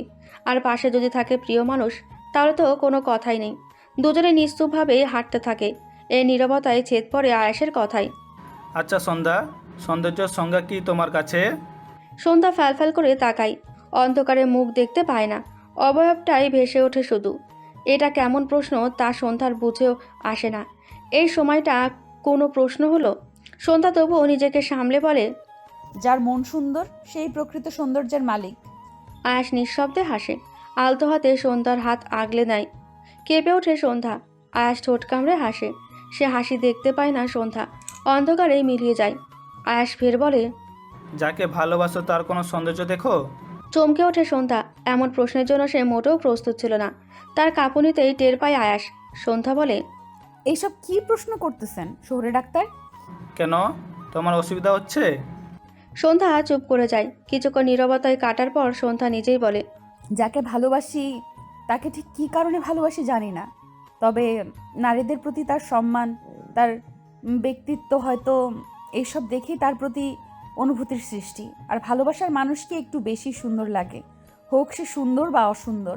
তার বাহ্যিক সৌন্দর্য তখন চোখ ধাঁধিয়ে দেয়। আর মন সুন্দর হলে তো পুরো পৃথিবীটাই হাতের মুঠোয় মনে হয়। আয়াস মুগ্ধ হয়ে শোনে। বলে, যদি কখনো তার সৌন্দর্য ব্যতীত হারিয়ে যায়, তবে কি তোমার ভালোবাসা অটুট থাকবে নাকি ফিকে পড়ে যাবে? সন্ধ্যা মৃদু হাসে। ভালোবাসা কি কমার বস্তু নাকি? যদি আবেগ হয় তাহলে কমে যাবে, কিন্তু যদি ভালোবাসা হয় তবে তা সময়ের ব্যবধানে বাড়বে বই কমবে না। তাছাড়া মানুষের বাহ্যিক সৌন্দর্য, ব্যক্তিত্ব আজীবন থাকে না, একসময় ঠিকই তা হারিয়ে যায়। সন্ধ্যা কথা শেষ করার সাথে সাথে আয়াস সন্ধ্যার হাত ছেড়ে দেয়। আয়াসের কোনো সারা শব্দ কানে আসে না সন্ধ্যার। ভীত গলায় ডাকতে থাকে, শহুরে ডাক্তার, কোথায় আপনি? আছেন তো আপনি? উত্তর আসে না আয়াসের। সন্ধ্যা আয়াসের অবয়বও টের পায় না। ভয়ে গলা শুকিয়ে আসে। দু পা এগোয় আর আয়াসকে ডাকতে থাকে। একসময় হুট করেই কেঁদে ওঠে সন্ধ্যা। সাথে সাথে পুরো জায়গাটা আলোয় পরিপূর্ণ হয়ে যায়। সন্ধ্যা চমকে তাকায়। ফ্যালফ্যাল করে পুরো ডেকোরেট দেখতে থাকে। সরু রাস্তার দুপাশে সুন্দর করে গেট সাজানো, পুরোটা লাইটিং করা, দারুণ লাগছে। কিন্তু এত কিছুর মধ্যেও আয়াসের খোঁজ পায় না। আবারও ডাকতে ডাকতে দুপা করে এগোয়। একটা জায়গায় গিয়ে দেখে সেখানে গোলাপের পাপড়ি দিয়ে লাফ সাজানো, তার উপর একটা চিরকুট। সন্ধ্যা নিচু হয়ে চিরকুট তোলে। সেখানে লেখা, ভালোবাসার এক বিশাল রাজ্যে স্বাগতম সন্ধ্যা মালতী। সন্ধ্যা গোলাপের পাপড়ি ছুঁয়ে দেয়। তারপর উঠে আবারও এগোয়। একটু দূরে দেখতে পায় অনেকগুলো সন্ধ্যা মালতী একসাথে রাখা। সন্ধ্যা সেখানে ছুটে যায়। সন্ধ্যা মালতী ছুঁয়ে দেখে। একগাল হেসে আরও একটু এগোয়। রাস্তা শেষ করে একটা বিশাল মাঠে পা রাখে সন্ধ্যা। পুরো মাঠটা অন্ধকারে মোড়ানো। সন্ধ্যা কয়েকবার ডাকে আয়াসকে। ডাকতে ডাকতে এসে পড়ে মাঠের মাঝখানে। পায়ের সাথে কিছু বেঁধে গেলে নিচের দিকে তাকাতেই লাইট অন হয়ে যায়। গোলাপের অনেকগুলো পাপড়ি উপর থেকে পড়ছে। সামনে তাকাতেই আরও একবার হতভম্ব হয় সন্ধ্যা। আয়াস হাঁটু মুড়ে বসে সন্ধ্যা মালতীর ফুল হাতে হাসি মুখে তাকিয়ে আছে। সন্ধ্যা ফ্যালফ্যাল করে তাকায়। আয়াস গলা পরিষ্কার করে বলে, এই যে মিস সন্ধ্যাবেলার সন্ধ্যা মালতী, আপনি কি আমার মিসেস হবেন? আমার এসব ভালোবাসা, বিয়ে এগুলো ছিল ভীষণ রকম তিক্ত অনুভূতি, কিন্তু আপনার সাথে পরিচয় হওয়ার পর থেকে এই তিক্ত অনুভূতি একটা মিষ্টি অনুভূতি বদলে গেছে। আপনাকে ছাড়া আমি নিজেই অস্তিত্ব টের পাই না। কবে এত মিশে গেলেন আমাতে। আপনার স্বরের ডাক্তার আমার হৃদয়ে কাঁপিয়ে তোলে। আপনি কি কান পেতে শুনবেন সেই কাঁপা কাঁপা শব্দগুলো? আপনি কি আমার হৃদয়ে দোলানো অনুভূতি প্রখর হওয়ার কারণ হবেন? আমার ভালোবাসায় নিজেকে রাঙাবেন, ভালোবাসবেন আমাকে, বিয়ে করবেন আমাকে। সন্ধ্যা উত্তেজনায় আনন্দে কেঁদে ফেলে। দু হাতে মুখ চেপে শব্দ করে কেঁদে মাথা নাড়ায়। আয়াস চোখ দিয়ে ইশারা করে ফুলগুলো নিতে। সন্ধ্যা ফুলগুলো নিতেই হাত টেনে ধরে আয়াস। পকেট থেকে একটা রিং বের করে বলে, উইল ইউ মেরি মি সন্ধ্যা মালতী? সন্ধ্যা হুট করে হাঁটু মুড়িয়ে বসে আয়াসকে জড়িয়ে ধরে, কাঁদতে থাকে হেসকে তুলে। আয়াস বোঝে এই অশ্রুর কারণ, তাই তো বাধা দেয় না। প্রশান্তি নিয়ে হেসে আঁকড়ে ধরে তার সন্ধ্যা মালতীকে। অনেকটা সময় কাটে এভাবেই। আর কতক্ষণ তোরা জোড়াই ধরে থাকবি? এবার তো ছাড় আর সন্ধ্যারে রিং পড়া। কথাগুলো কানে আসতেই ঝটকা মেরে সরে যায় আয়াস সন্ধ্যা। আয়াস হতভম্ব দৃষ্টিতে তাকায় তার বন্ধু মহলের দিকে। আয়াসকে তাকাতে দেখে রানা, আকাশ, তমাল, লিজা, জেরিন, সাফি সবাই দাঁত কেলিয়ে হাসে। ওদিকে সন্ধ্যার তো লজ্জায় মরি অবস্থা, গাল দুটো রক্তিম আবার ধারণ করেছে। আয়াস অবাক কণ্ঠে বলে, তোরা এখানে? রানা দাঁত কেলিয়ে বলে, আয়াস, সন্ধ্যা যেখানে রানা বাহিনীরাও সেখানে। সবাই হৈ হৈ করে ওঠে। আয়াস কান চেপে ধরে বলে, থাম সবগুলা, তোরা আমাদের শান্তি দিবি না তাই না? কাবাবে হাড্ডি হওয়ার জন্য সব জায়গায় চলে আসবি? লিজা ভেঙচি কেটে বলে, বন্ধুরা থাকেই শান্তি কেড়ে নিয়ে অশান্তির মুখ দেখানোর জন্য। বাই দ্য ওয়ে, কাবাডে হাড্ডি না থাকলে কি জমে বল? জি জমে, কারণ মানুষ হাড্ডি ফেলে দেয়। সবাই হতাশ দৃষ্টিতে তাকায়। আকাশ বলে, তুই তো আর আমাদের ফেলতে পারবি না, এবার কথা কম কইয়া সন্ধ্যারে রিং পরা। সবাই গোল হয়ে দাঁড়ায়। লিজা সন্ধ্যাকে আয়াসে সামনাসামনি করে দাঁড় করায়। সন্ধ্যা তখনও লজ্জায় মাথা নিচু করে আছে। জেরিন হাসতে হাসতে বলে, দোস্ত, এ তো লজ্জাপতি লাজুকলতা। সন্ধ্যা তোমার নাম সন্ধ্যা মালতী না হয়ে লজ্জা কমলতা লাজুকলতা থাক হলে ভালো হতো। সবাই হেসে ওঠে। আয়াস সন্ধ্যাকে রিং পরায়। সন্ধ্যা বায়না ধরে বলে, এখন আমাকে ট্রিট দে। আয়াস ভ্রুকুচকে বলে, তোদের কেন টিট দিব? ওমা, তোদের দুইটারে মেলানোর পরিকল্পনা তো প্রথমে আমরাই করেছি নাকি? আমাদের বুদ্ধির জন্যই তো আজ এত কিছু। তীক্ষ্ণ দৃষ্টিতে তাকায় আয়াস। বাকি সবাই দাঁত কেলায়। আয়াস বলে, দোষ, বিয়ে করবি কবে? এই মাসেই। তমাল গালে হাত দিয়ে অবাক হওয়ার মতো চোখ বড় বড় করে বলে। ওহ রে বাবা, এত তাড়াতাড়ি? আয়াস ডোন্ট কেয়ার ভাব নিয়ে বলে, হ্যাঁ, এত তাড়াতাড়ি করব? সন্ধ্যাকে দিয়ে বিশ্বাস নেই, দেখা গেল কোথাও থেকে কে এসে ওকে নিয়ে হাওয়া হয়ে যাবে, তখন আমার দেবদাস হতে হবে। সো নো রিক্স। সবাই মুখ টিপে হাসে। জেরিন আর লিজা পাশ থেকে সন্ধ্যাকে পচাচ্ছে। আয়াস সন্ধ্যার হাত টেনে নিজের কাছে এনে বলে, তোরা এবার যা। আয়াস ভেঙচি কেটে বলে, ছেলের তো সয় না। হ্যাঁ, জানোসই তো, এবার ভাগ হারামিরা। লিজা আর জেরিন দুই পাশ থেকে সন্ধ্যাকে টেনে নিজেদের কাছে এনে বলে, এখন কোনো টাইম স্পেন্ড হচ্ছে না, যা হওয়ার তা বিয়ের পর হবে। আয়াস হতাশ দৃষ্টিতে তাকায়। তারপর সন্ধ্যাকে বলে, কাল আমরা গ্রামে যাব। সন্ধ্যা অবাক চোখে তাকিয়ে বলে, কেন? আয়াস বাঁকা হেসে বলে, তোমার কাগজপত্র আনবো আর গ্রামের রহস্য সমাধান করে আসবো। সন্ধ্যা আর আয়াস আজ গ্রামে এসেছে। এতগুলো দিন পর নিজের গ্রামকে দেখে আবেগী হয়ে পড়ে সন্ধ্যা। সাথে ভেসে ওঠে অনেক তিক্ত স্মৃতি। মা আর দাদার নিথর দেহগুলো চোখের সামনে জলজল করে ওঠে। চোখ দুটো মুহূর্তেই ছলছল করে। আয়াস হয়তো সন্ধ্যার অনুভূতিগুলো বোঝে, তাই তো শক্ত করে আঁকড়ে ধরে সন্ধ্যার হাত। সন্ধ্যা নিজেকে সামলে নেয়। আয়াস আর সন্ধ্যা প্রথমে সন্ধ্যার বাড়ির দিকে রওনা হয় দেয়। গ্রামের কম বেশি মানুষ আয়াস সন্ধ্যাকে একসাথে দেখে খানিকটা অবাকই হয়। অনেকে কানাকানি করে, আবার অনেকে এসে কুশল বিনিময় করে। সন্ধ্যাদের বাড়িতে এসে সন্ধ্যা ঘরের তালা দেখে খানিকটা মাথা চুলকায়। আয়াস বলে, তোমার কাছে তো মনে হয় চাবি নাই। সন্ধ্যা দুদিকে মাথা নাড়ায়। সে সময় দৌড়ে আসে বকুল আর বাদল। বকুল এসেই কাঁদতে কাঁদতে সন্ধ্যাকে জড়িয়ে ধরে। বাদল অসহায় দৃষ্টিতে তাকায়। সন্ধ্যা কি বলবে বুঝতে পারে না। এক হাত দিয়ে বকুলকে আঁকড়ে ধরে। বকুল কাঁদতে কাঁদতে বলে, তুই কোথায় চলে গেছিলি সন্ধ্যা? তোকে আমরা কত খুঁজেছি, কোথাও পাইনি। মা তো কাঁদতে কাঁদতে অসুস্থ হয়ে গেছিল। সন্ধ্যা কিছু বলতে গিয়েও বলে না। বকুল সন্ধ্যাকে ছেড়ে দেয়। বাদল আর বকুল তখনও আয়াসকে খেয়াল করেনি। তারা আছে সন্ধ্যাকে নিয়ে। বাদল বলে, কোথায় চলে গিয়েছিলি আর আমাদের একবার জানাসনি কেন? সন্ধ্যা মাথা নিচু করে নেয়। পেছন থেকে আয়াস বলে, সন্ধ্যা আমাদের বাড়িতে ছিল। কথাটা কানে আসতে বাদল আর বকুল একবার আয়াসের দিকে আরেকবার সন্ধ্যার দিকে তাকায়। অবাক কণ্ঠে বাদল বলে, আপনি এখানে? আয়াস হেসে এগিয়ে আসে, বলে, অনেক দূর জার্নি করে আসছি, আগে একটু ফ্রেশ হয়ে নেই, তারপর না হয় বলি পুরোটা। বাদল বোকার মতো তাকিয়ে থেকে মাথা নাড়ায়। তারপর গম্ভীর স্বরে বলে, সন্ধ্যা, ওনাকে নিয়ে আমাদের বাড়ি চল। এই বাড়িতে এমনিও থাকতে পারবি না, অনেক ধুলাবালি জমে গেছি। সন্ধ্যা মাথা নাড়ায়। আয়াস আর বাদল সামনে হাঁটতে থেকে পেছন পেছন বকুল আর সন্ধ্যা আসে। বকুল নিজের অবাকতা কাটিয়েই উঠতে পারেনি, তখনও ফ্যালফ্যাল করে তাকিয়ে আছে। সন্ধ্যা বকুলের পেটে গুঁতো দিয়ে বলে, মুখ বন্ধ কর, পরে তো সব শুনতেই পারবি। বকুল অভিমানে গাল ফোলায়। সন্ধ্যা নিঃশব্দে হাসে। বকুলদের বাড়ি পা রাখার সাথে সাথেই ছুটে আসে বকুলের মা। সন্ধ্যাকে জড়িয়ে ধরে সেও কাঁদতে থাকে। সাথে তো এত এত অভিযোগ রয়েছেই। সন্ধ্যার হঠাৎই ভীষণ অপরাধ বোধ হয়। এতগুলো মানুষকে এসে কষ্ট দিয়েছে, অথচ মানুষগুলো তাকে কত ভালোবাসে। আয়াস মুগ্ধ দৃষ্টিতে দেখে বকুলের মায়ের যত্ন। সন্ধ্যা মেয়েটাই এমন, না ভালোবেসে থাকা যায় না, অথচ এই মেয়েটাই পৃথিবীতে কত দুঃখ পেয়েছে। বাদল নিজের ঘরে আয়াসকে নিয়ে যায়। আয়াস ব্যাগ থেকে কাপড় বের করতে করতে বাদলকে বলে, গোসল কোথায় করব? আগেরবার তো চেয়ারম্যান আঙ্কেলের বাড়িতে ছিলাম, ওখানে ওয়াশরুম ছিল। এখন বাদল বেশ ভদ্রতার সাথে বলে, আমাদের বাড়িতে তো শহরের ওয়াশরুম নেই, তবে কলপাড় আছে, চারদিক দিয়ে ঘেরা আছে, আপনি নিশ্চিন্তে গোসল করতে পারেন, আসুন। আয়াস মাথা নাড়িয়ে বাদলের সাথে কলপাড়ে যায়। বাদল নিজেই পানি তুলে দেয় বালতিতে। মগ দিয়ে সে কলপাড়ের বাইরে দাঁড়িয়ে থাকে। আয়াস কিছুক্ষণ ভাবে, তারপর নিজের মতো গোসল করে নেয়। আয়াসের গোসল শেষে সন্ধ্যাও গোসল করে। গোসল শেষে বেরোতেই বকুলের মা আয়াস আর সন্ধ্যাকে খেতে ডাকে। আয়াস এদের এত আতিথেয়তা দেখে ফিসফিস করে সন্ধ্যাকে বলে, মনে হচ্ছে প্রথমবার শ্বশুর বাড়িতে আসছি আর তারা জামাই আদর করতে ব্যস্ত। সন্ধ্যা লজ্জায় গুটিয়ে যায়। গাল দুটো রক্তিমাবা ধারণ করে। আয়াস ঠোঁট চেপে হাসে।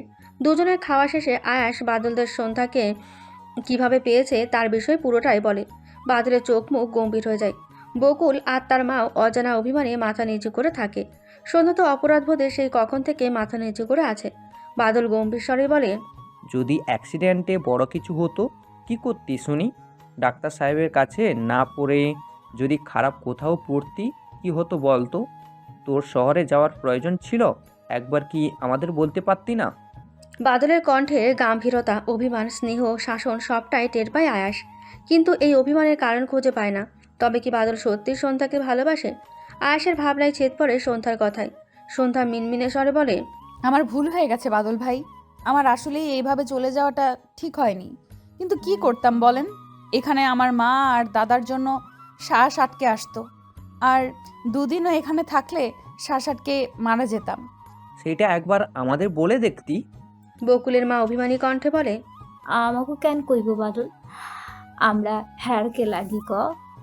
সন্ধ্যার চোখ ছলছল করে ওঠে। পাশ থেকে জড়িয়ে ধরে বাদলের মাকে ভাঙা ভাঙা গলায় বলে, এভাবে বলো না চাচি, মা হারিয়ে যাওয়ার পর থেকে তো তুমিই মায়ের মতো ভালোবাসা দিচ্ছ। এখন তো আমার তোমরা ছাড়া কেউ নাই। বকুলের মাও জড়িয়ে ধরে। অভিমান কান্না হয়ে গলে পড়ে, কিন্তু বকুলের অভিমান তখনও ভাঙেনি। শেষে সন্ধ্যা বকুলের সামনে কান ধরে অনেকবার সরি বলেছে। তখন গিয়ে মেনে নিয়েছে মেয়েটা। পাশ থেকে আয়াস বলে, সব রাগ অভিমানের ছুটি, এবার সন্ধ্যা চলো ঘুরে আসি। বাদল, বকুল, সন্ধ্যা আর আয়াস মিলে গ্রামের পথে বের হয়। সন্ধ্যা মাথায় কাপড় টেনে কবরস্থানের দিকে নেমে যায়। পেছন পেছন বাকি তিনজনও যায়। সন্ধ্যা ভেতরে না ঢুকলেও বাইরে থেকে মন ভরে প্রিয় মানুষগুলো কবর দেখে। চোখ দুটো কান্নায় ভেঙে আসে, তবুও নিজেকে সামলে নেয়। সন্ধ্যার খানিক আগে বকুলদের বাড়ি পাঠিয়ে দিয়ে আয়াস, সন্ধ্যার বাদল এসে বসেছে চেয়ারম্যানের বাড়ির সেই পুকুর ঘাটে। শান বাঁধানো পাথরে বসে কিছুক্ষণ কাটে নীরবে। সেই নীরবতায় এক ভয়ঙ্কর কথা বলে বসে আয়াস। চেয়ারম্যানের ছেলে, মেম্বারের ছেলে, পুরো মেম্বার, চেয়ারম্যান ভাই সবাইকে আপনি অমন নৃশংসভাবে মেরেছেন, তাই না? চমকে ওঠে বাদল আর সন্ধ্যা। আয়াস স্বাভাবিক। সন্ধ্যা কাঁপা কাঁপা গলায় বলে, আপনি কি বলছেন এইসব? মাথা খারাপ হয়ে গেছে নাকি?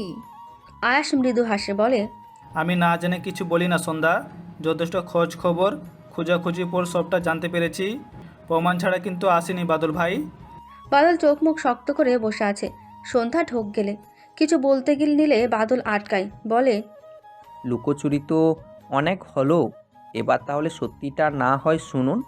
তা সব প্রমাণ থাকার পরেও আমাকে পুলিশ না দিয়ে এভাবে শান্ত গলায় আমারই গ্রামে বসে প্রশ্ন করছেন? আয়াস বাঁকা হাসে বলে, যারা মারা গেছে তারা একটাও মানুষ ছিল না, তাই আপনাকে পুলিশে দেওয়ার মতো তাড়া নেই আমার। আমি শুধু কারণগুলো জানতে চাই, তারপর না হয় ভেবে দেখব আপনাকে পুলিশে দেওয়া যায় কি না। বাদল তাচ্ছিল্যের সুরে হাসে। সন্ধ্যা আনমনা হয়ে তাকিয়ে থাকে বাদলের মুখের দিকে। বাদল বলতে শুরু করে, নয়না ছিল সন্ধ্যার ফুফাতো বোন। আমার কিশোর যৌবন পুরোটাই কাটে ওই মেয়ের মুগ্ধতায়। তার সন্ধ্যার মতো এত বেশি সৌন্দর্য ছিল না, তবুও সে ছিল অসম্ভব মায়াবতী এক মেয়ে। নয়নাকে আমি ভালোবাসি বলার পর সেও সায় দেয়। বেশি না হবে 6 মাস আগের কথা। সেদিন সন্ধ্যা আর মুন্নি প্রাইভেট পড়তে যায়নি, সোনিয়া আর নয়না গিয়েছিল। ভাগ্যবশত ফিরতে ফিরতে সন্ধ্যা হয়ে যায়। আর সেই দিন জানোয়ারগুলো আমার প্রাণপ্রিয় আর আমার বোনের মতো মেয়েটাকেই। গলায় এসে কথা আটকে যায়। সন্ধ্যার চোখ ততক্ষণে রক্তবর্ণ ধারণ করেছে, রাগে তার পুরো শরীর কাঁপতেছে। আয়াস লক্ষ্য করে সে কাঁপুনি, শক্ত করে ধরে সন্ধ্যার হাত। বাদল আবার বলতে শুরু করে, আর সেই দিন জানোয়ারগুলো আমার প্রণয়িনী আর আমার বোনের মতো মেয়েটাকে। সোনিয়া আর নয়নার বাবা মা যখন এই গ্রামের কাছে বিচার চায় তখন তারা আশাহত হয়। গ্রামের কুত্তাগুলা তখন টাকার লোভে অন্ধ হয়ে গিয়ে ওদেরকে যা তা ভাষায় গালি দেয়। পুলিশের কাছেও গিয়েছিল, কোনো লাভ হয়নি। সেখান থেকেও গায়ে খারাপ মেয়েদের তকমা লাগিয়ে বাড়ি ফেরে দুজন। কপাল এতটাই খারাপ ছিল যে সে সময় ছিলাম আমি শহরে। এইসব কিছুই আমি জানতাম না। ভালোবাসার মানুষটাকে যে বুকে শক্ত করে আঁকড়ে ধরে বলবো, তুমি একটুও ভেঙে পড়ো না, আমি সবসময় তোমার পাশে আছি, আমি তোমাকে ভীষণ রকম ভালোবাসি, একটুও বলার সুযোগ পাইনি। তার আগেই নয়নার সাথে সাথে সোনিয়াও একটা গাছের ডালের সাথে নিজেদের ঝুলিয়ে দেয়। বকুল সেই দিন মোড়ের ফোন থেকে আমাকে ফোন করে জানায় এসব শোনার পর এতটাই শকড হয়ে গিয়েছিলাম যে আমি সাথে সাথে সেন্স হারাই। রুমমেট হসপিটালে নেয়। শহর থেকে ফিরতে ফিরতে ততক্ষণে নয়নার লাশ কবরের উদ্দেশ্যে নিয়ে যাওয়া হচ্ছে। এখানেও ওই শয়তানগুলো ব্যাগড়া দিয়েছিল, ওদের কবর দিতে দেবে না বলেছিল। কিন্তু নয়নার বাবা মা আর সোনিয়ার বাবা মা ওদের পায়ে ধরে কবর দিতে নিয়ে যায়। আমি শেষবারের মতো আমার নয়নাকে দেখতেও পারিনি। সোনিয়া সারাদিন ভাইয়া ভাইয়া করতো, সেই বোনের মতো মেয়েটাকেও দেখতে পাইনি। শুনেছিলাম সন্ধ্যা 2 দিন সেন্সলেস ছিল সোনিয়া আর নয়নার মৃত্যুর পর। আমিও চুপচাপ ছিলাম। 2 দিন পর সন্ধ্যা আর রিনি এসে ডেকে নিয়ে যায় আমাকে। নয়নার ঘরে ব্যাগের ভেতরে আমার জন্য একটা চিঠি রেখে গিয়েছিল, সেটা পেয়েছিল সন্ধ্যা আর রিনি। অবাকের সপ্তম পর্যায়ে আয়াস। সে ধারণা করেছিল বাদলের বিষয়ে সন্ধ্যা জানে, কিন্তু এভাবে যে সেও যুক্ত আছে কল্পনাও করেনি। আবার বাদলের জন্য ভীষণ খারাপ লাগা কাজ করছে। বাদল চুপ থেকে আবার বলা শুরু করে, চিঠিতে নয়না তার সাথে ঘটনাগুলো লিখে গিয়েছিল। মেয়েটার চোখে পানির ছুপ ছুপ দাগ চিঠিতে স্পষ্ট দেখা যাচ্ছিল। জানেন, ওই জানোয়ারগুলো শুধু ওদের চরিত্রহীনা নাম দিয়ে খ্যাত হয়নি, সবার অলক্ষ্যে এসে নয়না আর সোনিয়াকে বাজে বাজে কথা, বাজে বাজে প্রস্তাব দিয়ে গেছে। এমনকি ওই পুরনো মেম্বার শালা কুত্তার বাচ্চাও আমার নয়নার দিকে হাত বাড়িয়েছিল। এসব সহ্য করতে না পেরে শেষমেশ এমন পদক্ষেপ নেই। এমন হাজার হাজার মেয়ে আছে যারা প্রতিদিন ধর্ষণের শিকার হয়ে আত্মহত্যার পথ বেছে নেয়। সেই দিন মাথায় রক্ত উঠে গেল। ওদের বাঁচার কোনো অধিকার নেই, মাথায় শুধু একটাই চলছিল, ব্যাস সেই দিন রাতেই ওদের দেহ থেকে গলা আলাদা করে দিলাম, টুকরো টুকরো করে ফেলে রাখলাম সেই গাছের তলায় যেখানে সোনিয়া আর নয়না আত্মহত্যা করেছিল। মনে মনে প্রচুর শান্তি পেয়েছিলাম সেদিন। শুধু এমন 2 জন সোনিয়া নয়না না, অনেক মেয়ের সাথে এরা খারাপ করেছে, মেরে ফেলেছে। সেই হিসেবে অনেকগুলো মেয়ের জীবন বাঁচিয়ে দিলাম। প্রশান্তির হাসি হাসে বাদল। গায়ে কাঁটা দিয়ে ওঠে বাদলের এক একটা বাক্য। আয়েশ কি বলবে বুঝতে পারে না। সে জিজ্ঞাসু দৃষ্টিতে তাকিয়ে ফের শুধায়, মুন্নিকে কেন মেরেছেন? বাদলের চোখ মুখ রাগে পরিণত হয়।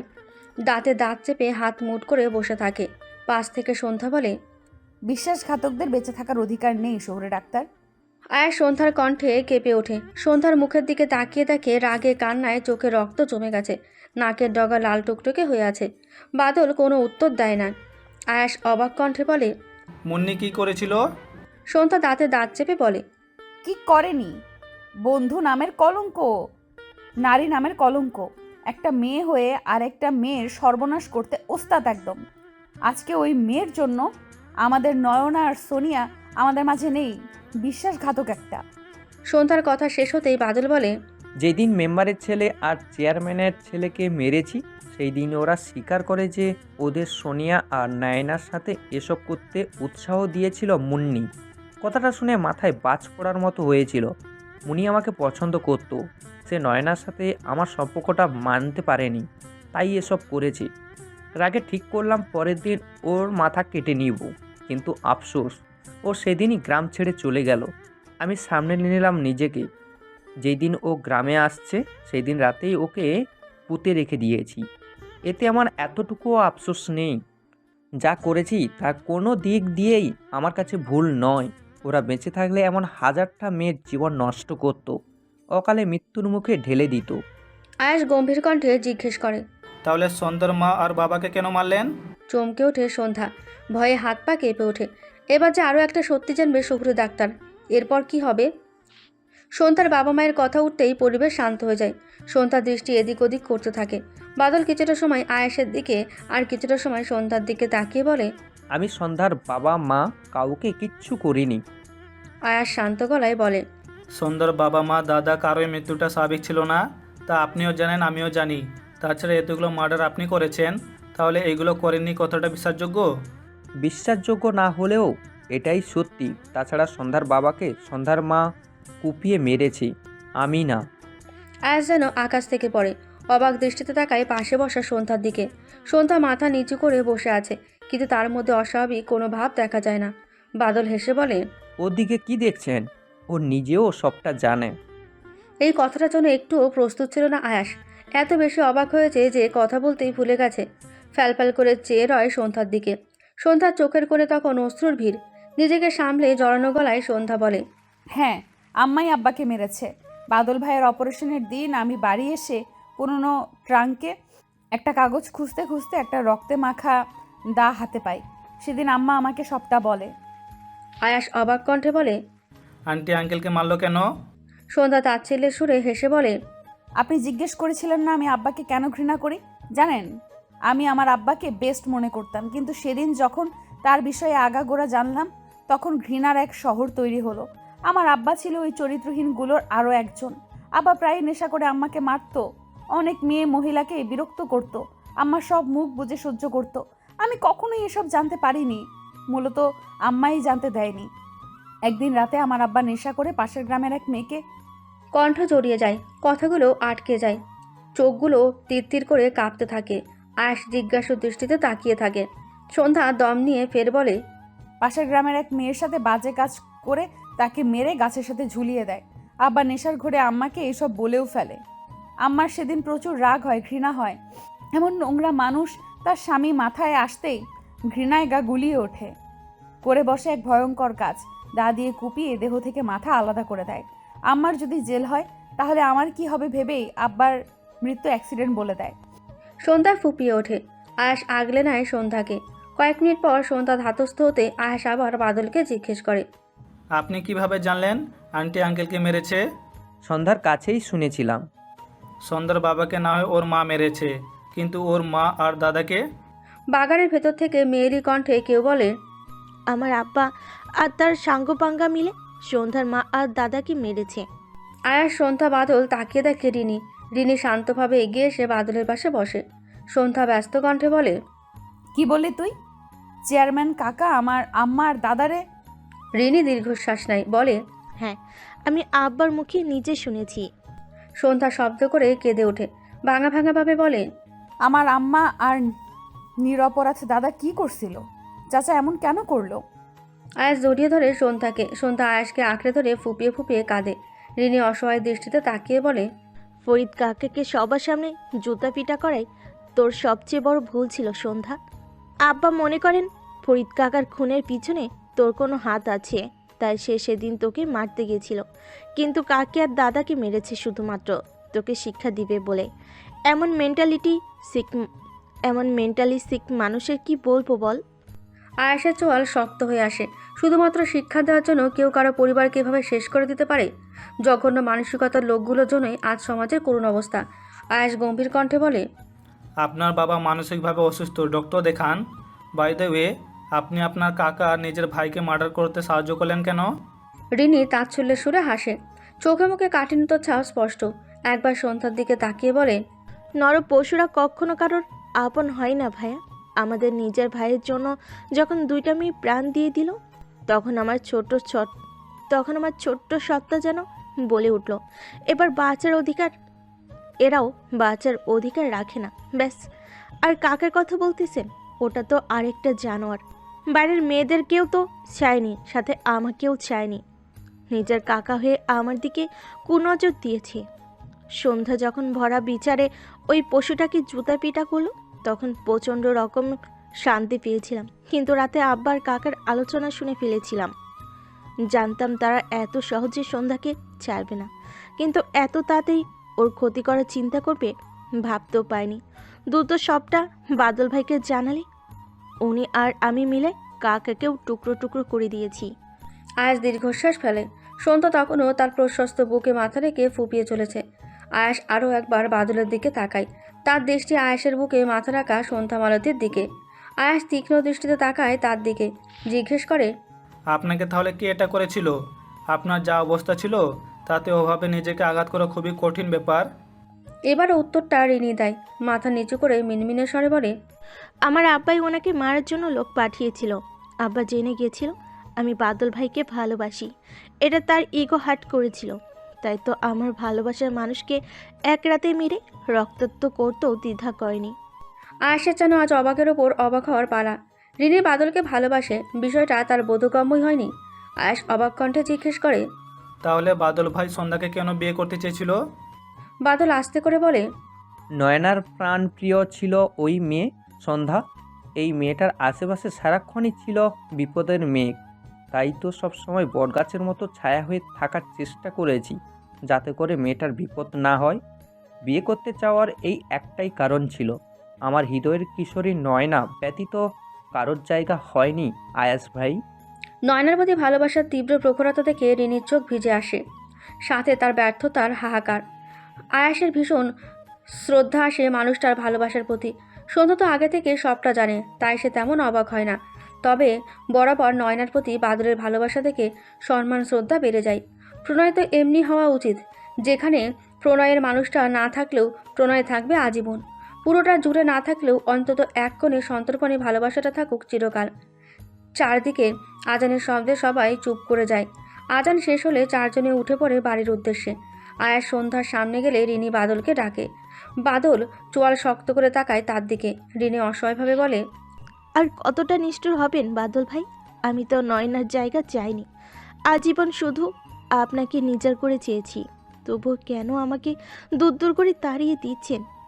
বাদল ভালো করে তাকায় রিনির দিকে। আর মাত্র কয়েকদিন পরই মেয়েটার বিয়ে, অথচ সে এখনও বাদলের আশায় বসে আছে। বাদল শীতল কণ্ঠে আওড়ায়, সবাই নিজের হয় না রিনি, তুমি নিজেকে বোঝাও আর বিয়েটা খুশি মনে করে নাও। তোমার বয়সটা এখনও অনেক কম, যখন তুমি ম্যাচিউর হবা তখন বাদল নামে কাউকে তোমার মনেও পড়বে না। আবেগে গা ভাসিও না, জীবনে এখনও অনেক বাকি। বাদল আর এক সেকেন্ডও দাঁড়ায় না, গড় গড় শব্দ তুলে সামনে এগিয়ে যায়। রিনি ছলছল দৃষ্টিতে ভাঙা গলায় আওড়ায়, আপনি আমার না পাওয়া এক আক্ষেপ বাদল ভাই। বাদল যখন সন্ধ্যা আর আয়েশের পাশাপাশি আসে তখন সন্ধ্যা ধীর কণ্ঠে বলে, মেয়েটা আপনাকে অনেক ভালোবাসে বাদল ভাই, ওকে মেনে কেন নিচ্ছেন না? বাদল নিঃশব্দে হাসে, সহজ গলায় বলে, এক হৃদয়ে কি দুই নারীর স্থান হয় সন্ধ্যা? আচ্ছা একটা কথা বলো, তুই তো আয়াস ভাইকে ভালোবাসিস, তুই পারবি ওনাকে হৃদয়ে রেখে অন্য কাউকে ভালোবাসতে? সন্ধ্যা থম মেরে যায়। আসলে কি এক হৃদয়ে দুজনের স্থান হয়? কি জানি। পাশ থেকে আয়াস বলে, এক হৃদয়ে হয়তো দুজনের স্থান হয় না, তবে আপনি যাকে হৃদয়ে দেখেছেন তাকে পাওয়া তো দুনিয়ার নিয়মের বাইরে। তাই অন্য এক নারীকে ভালোবাসা যায় কি না একবার চেষ্টা করে দেখতেই পারেন। বাদল দীর্ঘশ্বাস নেয়, চোখ বন্ধ করে পুরনো স্মৃতিগুলো মনে করে। চোখের সামনে ভেসে ওঠে নয়নার সাথে কাটানো খুনসুটিগুলো। চোখ মেলে আয়াস সন্ধ্যার দিকে এক পলক তাকিয়ে আবার আকাশের দিকে তাকায়। মনে মনে আওড়ায়, আয়াস সন্ধ্যার জুটি অটুট থাকুক। আজ তুই থাকলে আমি আর তুইও এমন মিষ্টি সম্পর্কে থাকতাম। তুই ওপারে আমাকে ছাড়া আছিস কিভাবে নয়না? তোর কি আমাকে ছাড়া কষ্ট হয় না? তুই ভীষণ প্রাসান রে, কিন্তু আমি তবুও তোকে ভীষণ ভালোবাসি নয়ন, ভীষণ। পরিশিষ্ট। সন্ধ্যা আয়েশের বিয়ের 5 বছর পরিপূর্ণ হলো। 7 মাসের ফোলা পেট নিয়েও সে এসেছে মা দাদার কবর জিয়ারত করতে। এই নিয়ে মুখ ফুলিয়ে আছে আয়াস।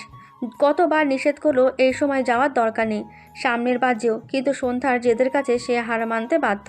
সন্ধ্যা আর আয়েশকে দেখে এগিয়ে আসে বাদল, রিনি, বকুল, বকুলের স্বামী, বকুলের বাবা মা। গ্রামে এই গুটি কত কি তার আত্মীয়। ফিরোজ চেয়ারম্যানের ফাঁসির আদেশ হয়েছে। সন্ধ্যার মা দাদার মার্ডারের দায় আর বিভিন্ন বেআইনি কাজের জন্য তাদের ফাঁসি দেওয়া হয়েছে।